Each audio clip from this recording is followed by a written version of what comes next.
One of the claims often made to support the resurrection of Jesus is that his disciples died for their belief. Now, some observe that we see many examples of people dying for false beliefs, say those who brought down the Twin Towers. And the Christian quickly replies, but the Christians who died said they were eyewitnesses of Jesus. It's not just what they believed, they were in a position to know the truth. They wouldn't die for something they know is a lie. This is a dance that happens more frequently and more predictably than the chicken dance, the Macarena, and the floss combined. Or whatever dances are popular at weddings near you. But here's the thing. The real question that former me didn't ask, and not enough people do ask, is how do we know that anyone who claimed to see a resurrected Jesus died defending the truth? What evidence exists? Why does anyone accept this notion as a fact?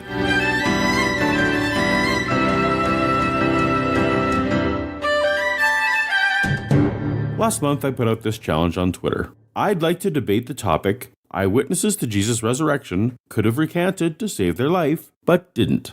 While no one has taken me up on this, I was delighted to see apologist Mike Winger tweet, I'll be live tonight on the historical evidence that the apostles were martyred/persecuted for their claims about Jesus' resurrection. I've debated Mike before on the topic of resurrection, and I know he likes to do his homework. So let's see how well he did.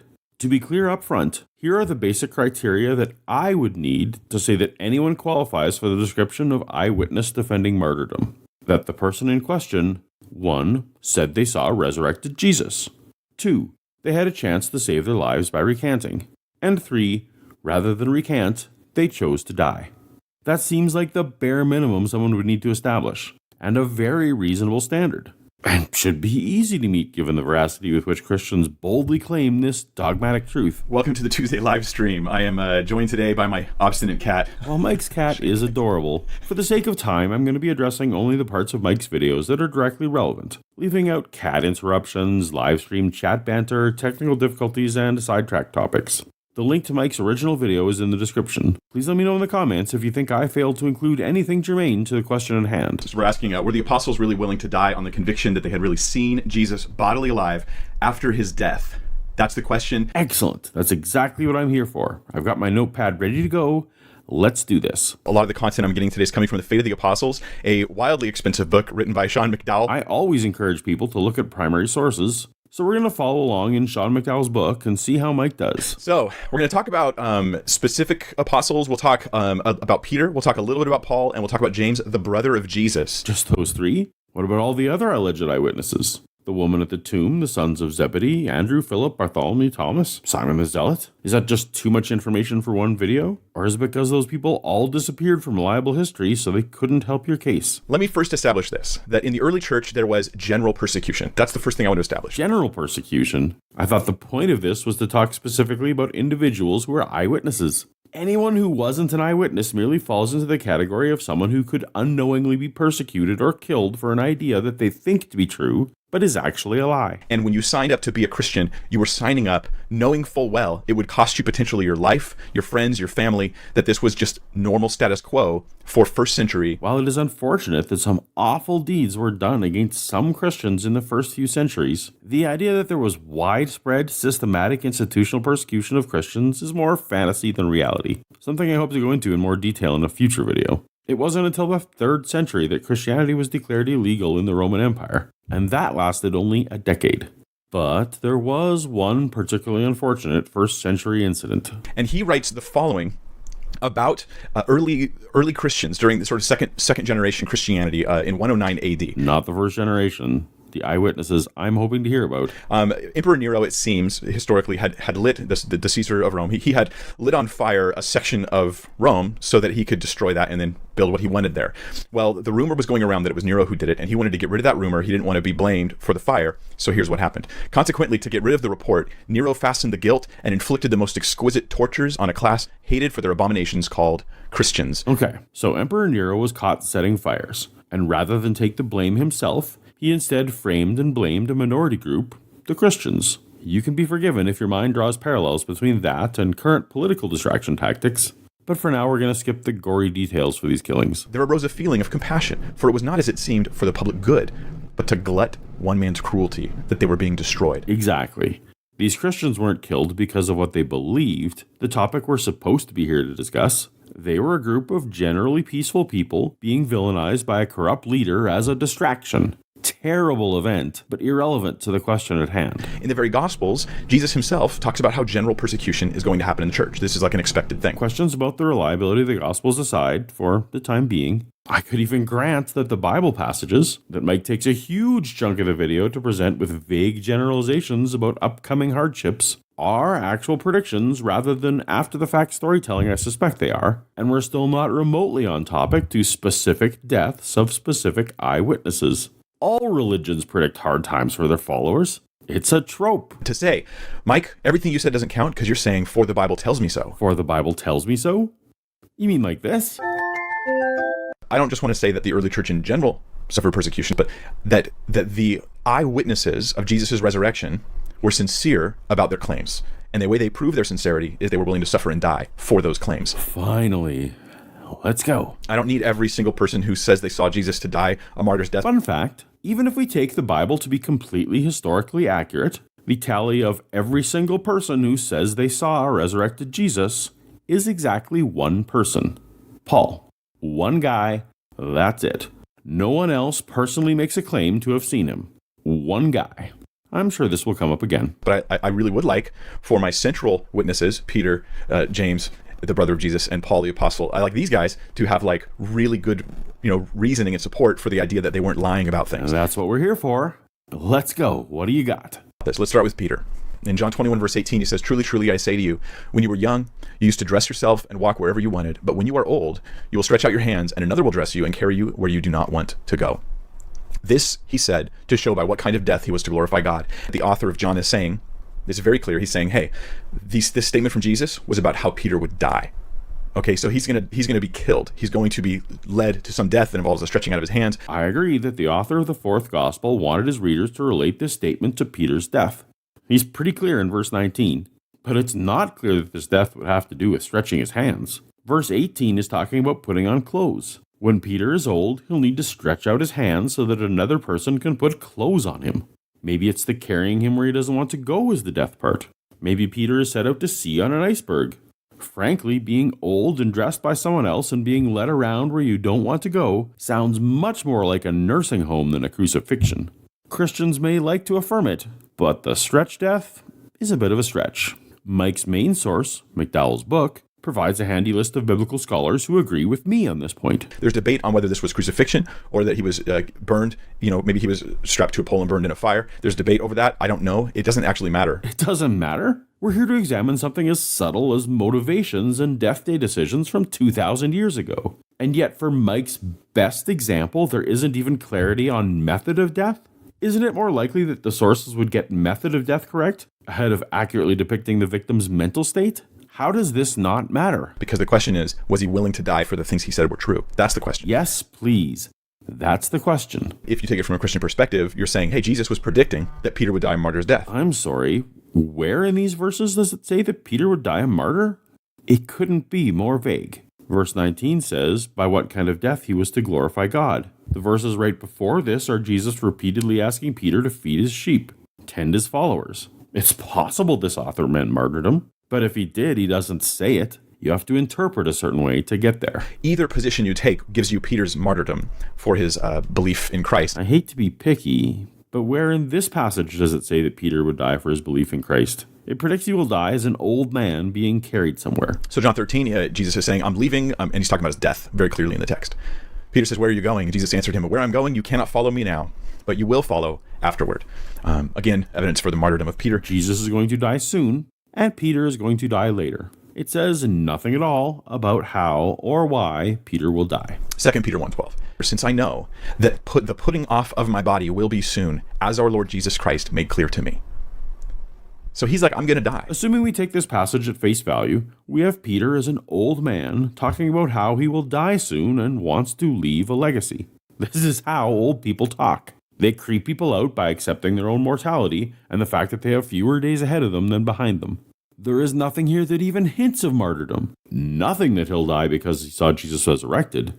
It's much worse, because there's not even a single phrase in either 1st or 2nd Peter about the author having seen a resurrected Jesus. Even if we take these books to be completely historically accurate, Peter doesn't pass the first test. He never claims to have seen the resurrected Jesus.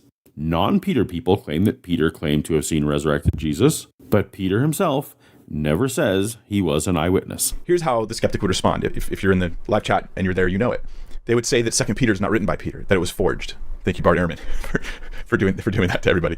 I'm sorry, it wasn't just Bart Ehrman, but he's helped popularize the idea that this book was just forged. Of all the books in the New Testament, 2 Peter is one of the least affirmed by scholars in the field.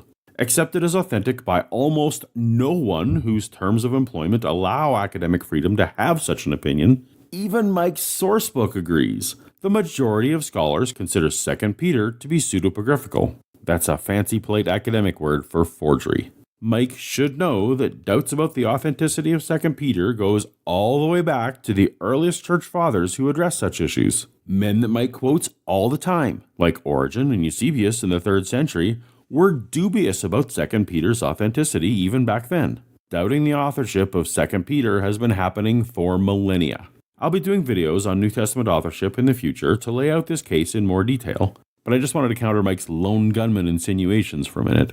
But for the sake of today's discussion, I could grant the veracity of 1st and 2nd Peter because the authors of these books don't claim to be witnesses of resurrected Jesus, don't specify the circumstances of Peter's death. How could they if they were genuine? Nor do they indicate that the author ever had an opportunity to recant to save his life. Now I'm going to give you some extra biblical sources. Here's 1 Clement. This is written around 95, 97 AD, so this is a 1st century document.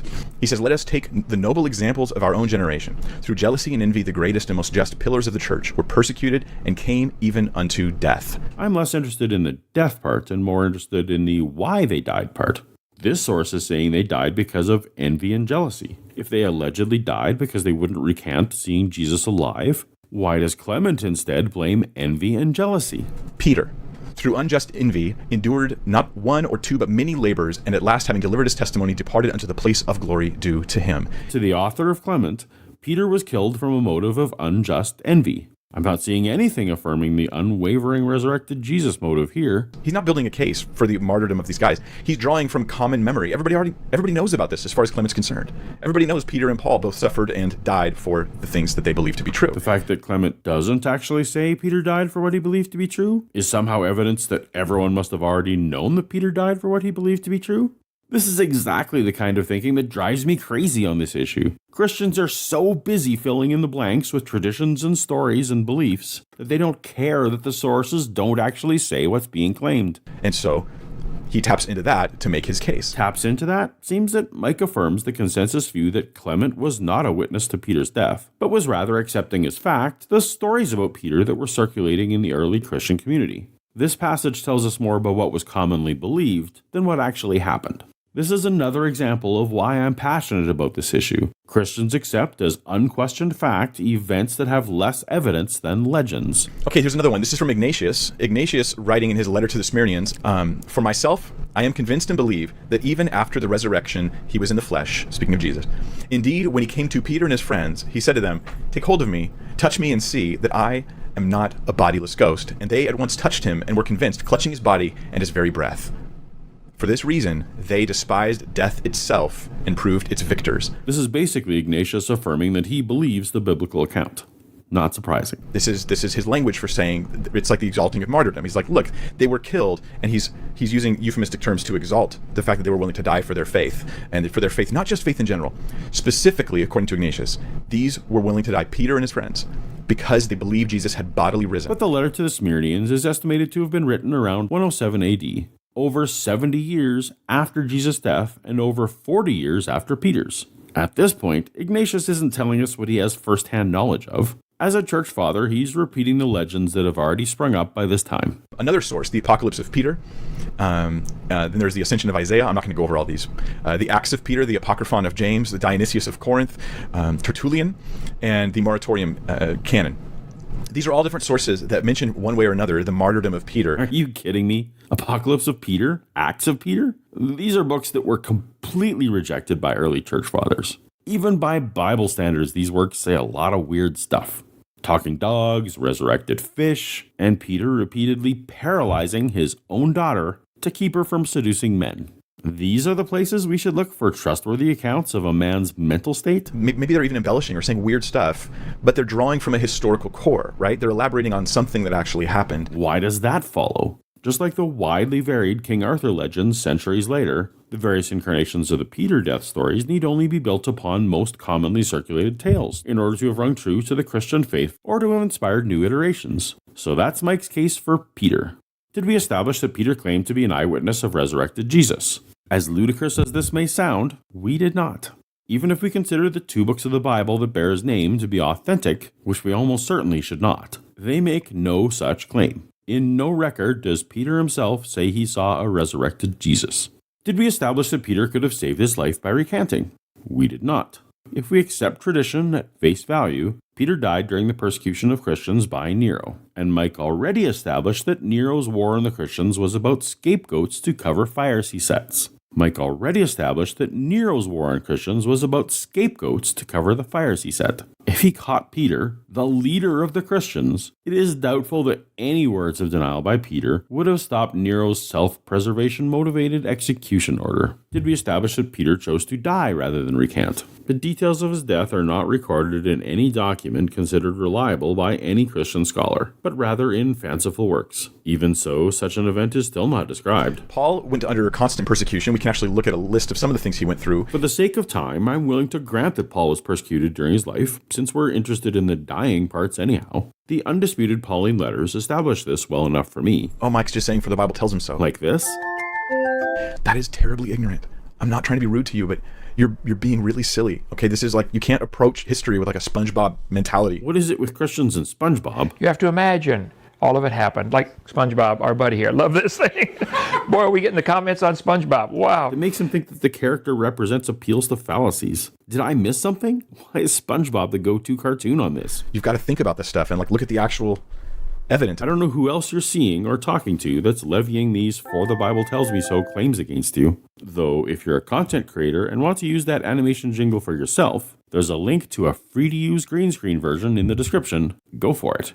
But if it's me, I'm not dismissing something in the Bible out of hand. I absolutely look at the evidence. I just granted you Paul's persecution because I've evaluated the evidence for some of the letters attributed to Paul and consider them to be authentic, legitimate sources. Other letters I do not. I absolutely do spend significant time thinking about this stuff and evaluating evidence. On the other hand, is the reverse true for Mike? Does he evaluate the Bible phrase by phrase based on evidence, or does he merely accept all of it at face value because it's in the Bible? You just saw Mike saying he'll defend the authorship of 2 Peter, even when the majority of people who do this for a living, including his source book for this video, think it's the least reliable part of the Bible. Mike, could you please point me to the verses in the New Testament that you think are inaccurate or didn't happen? If you can't, then you're giving every appearance that "for the Bible tells me so" trumps any evidential investigation. When you see me use it, it's in a context where the Bible is the single source for a claim. Like Roman guards at Jesus' tomb, for example. We learn of them only in the book of Matthew, so it's fully appropriate to label it "for the Bible tells me so." It's a comment on sources, not veracity. I'm trying to build a case for why you should trust that when Peter, James, and Paul said they saw Jesus, they were sincere. Well, only Paul said he saw Jesus. We don't have any such testimony from Peter or James. I do agree that Paul was sincere. Now, according to Sean McDowell, he has 8 sources within the 1st and 2nd century that all refer to the idea that Paul was killed for his proclamation of Christ. McDowell acknowledges that we have no passages in the Bible to tell us about the circumstances of Paul's death. He tells us that while tradition has Paul beheaded in Rome during Nero's reign, McDowell admits scholars disagree significantly over the validity of this tradition. I mean, one of these sources, the Acts of Paul, includes a detail that milk sprayed from Paul's neck when he was beheaded. For each source, McDowell has to apologize for legendary development, conflicts with other stories, or conflicts with facts. And this is somehow the end of Mike's case for Paul. So let's sum up against my criteria. Did Paul say he saw a resurrected Jesus? Yes. In fact, he's the only one. But it's yes with an asterisk, so I'm going to come back to it. Did Paul have a chance to save his life by recanting? No, we don't have evidence that he did. Moreover, if we accept the tradition that Paul was killed around 65 AD under Nero, then it would have been a political execution, not a theological one. Paul had no value to Nero as a deconvert, only as a dead insurrection leader. Did Paul refuse to recant? It's established to my satisfaction that Paul underwent earlier beatings and imprisonment, but as we have no record of an opportunity to recant to save his life, we certainly don't have a record that he refused to recant. Even though the Apostle Paul doesn't pass the test, he hits the high score with 1 out of 3. Now, why did I put an asterisk beside his claim that he saw the resurrected Jesus? He says it in 1 Corinthians 15, verse 8. And last of all, he also appeared to me. And I accept that 1 Corinthians is one of the letters actually written by Paul. However, I contend that Paul saw a vision in his head of Jesus, not the actual resurrected body of Jesus. This could be the subject of a whole video. But briefly, if we take the Acts versions of Paul's Damascus Road experience at face value, in chapter 9, the light made Paul immediately fall to the ground blind, and he merely hears a voice. It specifically says his companions saw no one. In chapter 22, which retells the story, Paul's companions saw light, not a body, but light, and heard no voice. If Jesus' physical body was there, why didn't the companions see or hear him? And why would Jesus leave heaven to enter a physical body again when he knew Paul would go blind immediately and not even see him? In Galatians 1:12, when Paul describes how he comes to understand the gospel, he denies it came from a human, but rather, I received it by revelation from Jesus Christ. Strange wording if it was a physical encounter with the man Jesus. Most damningly, in 2 Corinthians 12, Paul twice outright admits that he can't say for sure that he had a physical experience. Whether it was in the body or out of the body, I do not know. It makes sense that Paul was so sincere, because he had a very sincere experience. It just wasn't with an actual resurrected body of Jesus. The experience may well have been divine, or not, but what Paul saw was a vision in his head. Polycarp, writing in 110 AD, he mentions the sufferings of Paul and, quote, the rest of the apostles. One little bit of bait and switch that I find in these conversations is to play with the definitions of the word disciples and apostles. In some contexts, these words refer specifically to the 12 who served with Jesus. Other times the words mean more of a larger sphere of people and church leaders. For example, neither Paul nor James, whom Mike is defending today, were part of the 12, but are actually called apostles. Still, other contexts allow every believer to this day to be called a disciple or an apostle. At the beginning, Mike was pointing to general suffering of apostles in the broad sense, but his argument claims that martyrs were eyewitnesses. It's important to keep an eye on context shift. This is why I'm careful to specify the 12 if I mean the 12. And eyewitnesses of resurrected Jesus if I mean those alleged people. There's a couple sources, early 2nd century, that mention that all the apostles suffered. Who do these sources mean when they say apostles? The 12? A larger group? Every believer? All of them. They all suffered. They all were persecuted. And that's consistent with all the rest of the data we have. If we're talking about the 12, then it's not consistent with the data. Our sources for the lives of most of the 12 after Jesus died are nearly non-existent, and highly suspect and contradictory when they exist at all. And even so, some of these disciple legends include the men dying peacefully of old age. Who was the church leader in Jerusalem? James, the brother of Jesus. Acts 15, and then in 1 Corinthians 15, it mentions James. James as a witness of the resurrection of Jesus. It says that Jesus was crucified, that he was buried, that he was raised on the third day in accordance with the scriptures, and that he appeared to Cephas, then to the 12, then he appeared to more than 500 brothers at one time, most of whom are still alive, though some have fallen asleep. Then he appeared to James. The problem with advocating so heavily that this portion of 1 Corinthians 15 is an early creed that Paul is reciting is that it means Paul is reciting it as hearsay rather than writing it as his own personal knowledge. I believe that this entire passage is legend, that the appearance to the 12, the 500, the apostles, all of that are merely the stories that arose among the early believers. I will note here that in Galatians 1:18, a book I accept as genuine, Paul says he met James 3 years after his conversion, and it's reasonable to think that the topic of Jesus would have come up, but there's no record for what was said. We're still lacking a first-hand affirmation from James. This creed is second-hand, third-hand, fourth-hand, fifth-hand, sixth-hand being recited, not eyewitness testimony. And then they stayed as witnesses, traveling around guaranteeing the witness, saying, look, it's true, see, it's true, we're eyewitnesses. And they died for that proclamation, proving that they meant it, they were genuine. That's what we're examining today. But the video is 40 minutes in, and so far the evidence isn't particularly strong. What do we have for James? Well, we have Hegesippus, which is an interesting... you're going to enjoy this, I think, if you're still with me, if you haven't fallen asleep yet. Hegesippus is a guy who, he wrote stuff that's clearly legendary. It seems clear, right? That what I'm about to read to you, I'll see if I can put it on your screen.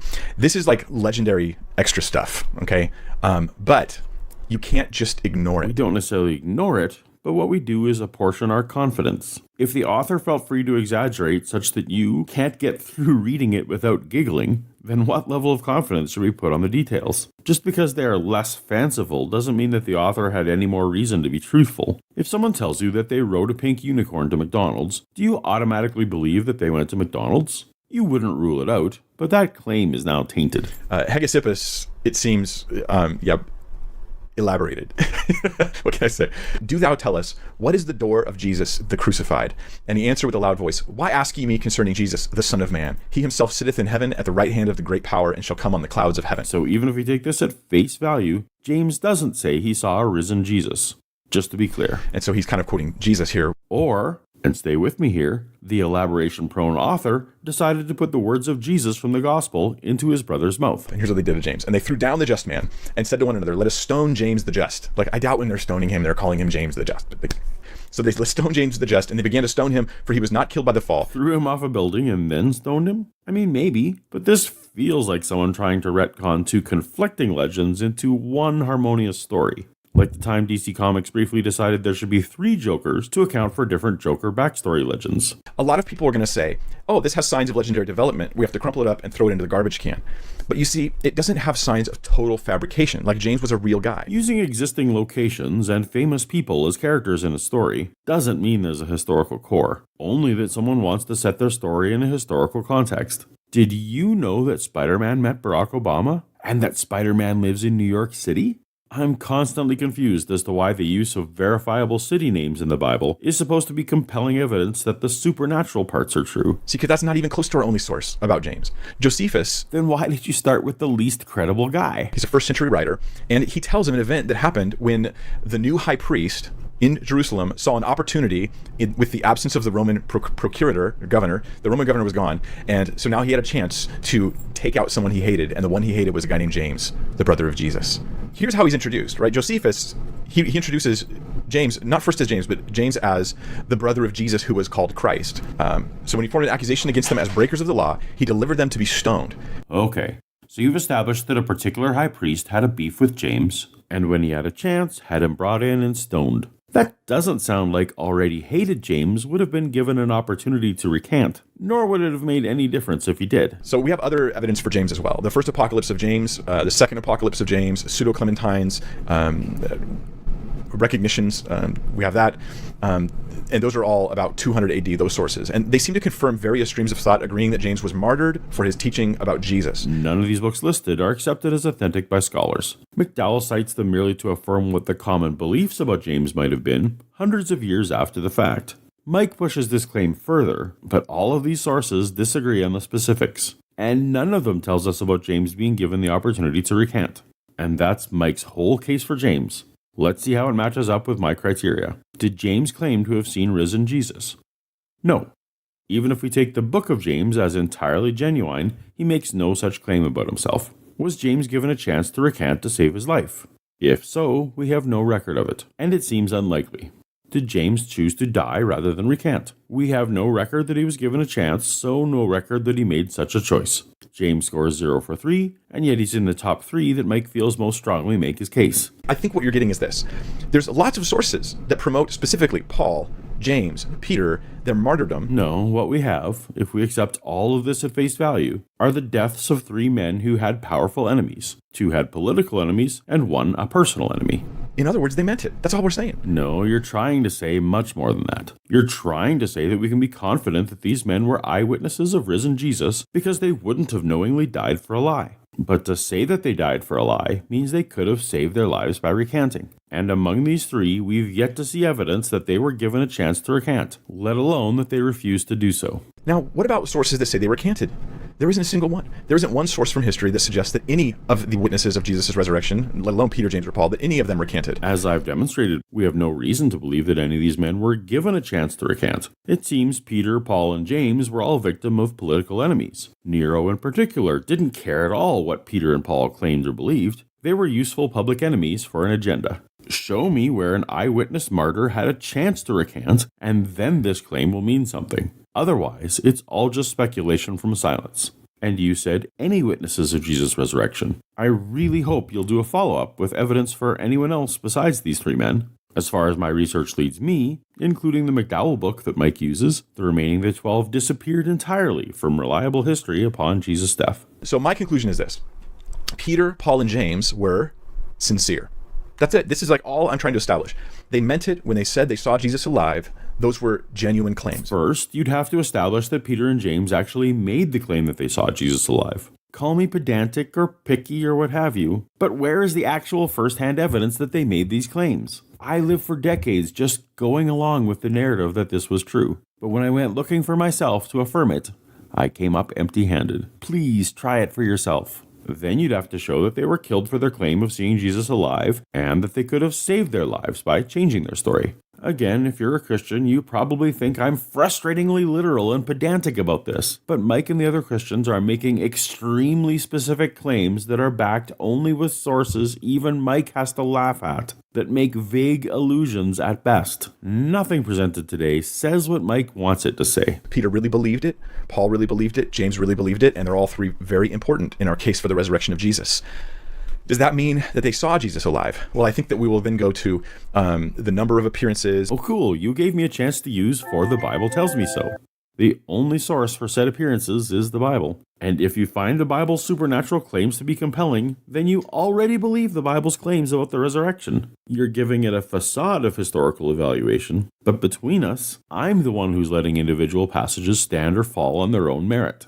And the nature of hallucination theories and stuff like that, that's like a whole other line of thinking. If you haven't seen it already, I'd encourage you to watch my brief How Christianity Probably Started Without Resurrection video, which lays out a very simple line of events that would fully explain not only what we see in the Bible, but in all of the history Mike presented today. So I'm not saying they were sincerely indoctrinated. I'm saying they're sincere about seeing Jesus alive after his death. And yet, Mike can't point anywhere to a phrase like, I, Peter, saw Jesus alive, or I, James, saw my brother Jesus alive. If we want to believe that these men saw Jesus alive, we have to take the word of anonymous authors, decades later, and thousands of miles away. We need to grant sweeping generous interpretations and inference, rather than point to clear, unambiguous reporting. It's the difference between caring about whether an idea is merely plausible, or whether an idea is actually testable, true, and affirmed. And that's pretty much it, because we're building an evidential case. And evidential cases do require quite a lot of evidence. And on that, we finally agree. Looking forward to hearing it someday. So I'm going to have like a